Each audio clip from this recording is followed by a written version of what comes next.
Half the drone pilots will tell you that ground control points are dead. Put a base on site, fly PPK or RTK and you are done. Some of the marketing goes further and says you will get better results than with targets on the ground. That's a big claim. So I went and tested on a live construction site. 21 targets on the ground survey of my own Emlid RS4 Pro base station. One fly with a Mavic free enterprise and the same photos process free ways. RTK, PPK and ground control points. By the end of this video you will know 3 things. Whatever you can skip the targets, what is the cost in height if you do, and whatever is RTK or PPK that gets you there. Because get the heights wrong and you are not arguing about millimeters, you are arguing about volumes on a payment application, and that argument costs real money. To start, let me show you how the base was set up. For this test, the base is an Emlid RS4 Pro multi-band, multi-constellation, which matters here only because I need a solid fixed solution for the whole session. I set it on a Roadbooker System floor stand. That means almost no centering error, minimum tilting error, and no height tape measure, which removes the most common vertical mistake in this job. I install it on a remote corner of the site, far from plant movement, no vibration, and nobody walking past it. And I survey this position using multiple RTK observation for 1 minute. Stay untouched at that exact position and height for the whole process, including when I determine the point in the first place. That one base does 3 jobs and is the fixed point for every measurement in this video traces back to. First, it transmits correction by radio to my Emlid RS3 rover, and I surveyed the 21 targets. At this stage they are just points on the ground. Wherever each one ends up as a control or checkpoint is decided later in processing. Second, once the targets are done, I switch the base transmission to Wi-Fi and I connect the Mavic free enterprise to it. Now it was feeding RTK corrections to the drone. And third, underneath of all that, it logged raw data continuously for 4 hours. That log is what the PPK solution comes from, and it is what I use later to check the base position itself. So we have the same base in the same position in one session. Nothing was moved or reset between surveying the ground and flying over it. Then the flight. 50 meters, terrain follow, 75 overlap, 10 meters per second, a single grid with one diagonal pass across it. So we have one flight with one set of photos. Everything after this is processing. The targets are exported out to Emlid Flow 360. The PPK solution runs in Emlid Studio, which processes the raw log and re-tags the same photos. Then everything goes into Pix4D 3 times. Run 1 is RTK photos, no ground control points. Run 2, PPK photos, no ground control points. Run 3 is 13 targets users control points, and this is what keeps it honest. Every run is judged against the same survey points. In the RTK and PPK runs, all 21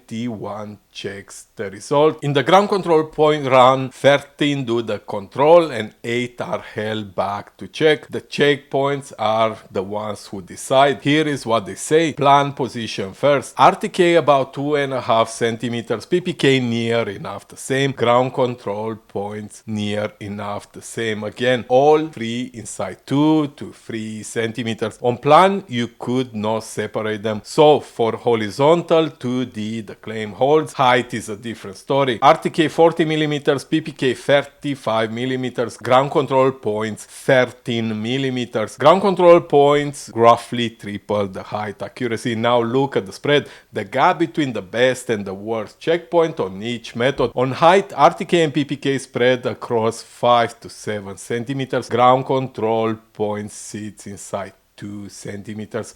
3 to 4 times tighter, and it's not just wider, it sits in one place. Look at the RTK and PPK height errors point by point. They are almost all positive. The whole surface is lifted a few centimeters in the same direction across the side. Does not scatter. Ground control points bring it back down and holds it there. One caution on the spread: it is the extreme, the single best and the worst point, so I'm not hanging the vertex on it. The number I stand behind is the RMSE, 40 millimeters, 35 millimeters, and 13 millimeters. This is more representative for the whole survey. Checkpoints tell you what happened at 21 points. They did not tell you what the surface is doing in between, so I cut sections through all three in Virtual Surveyor. The ground control point surface is the green one and sits below the other two for the whole length, 20 to 40 millimeters all the way along. The model is not bent, it's floating. And notice RTK and PPK, black and blue, sits on top of each other. PPK did not fix the height, it landed in the same place RTK did. Everything hangs off on the one GNSS base station, so I checked that base. I post-processed the 4-hour log static against an OSNet station, and the results are within 20 millimeters. The foundation is sound and is the same foundation for all three runs,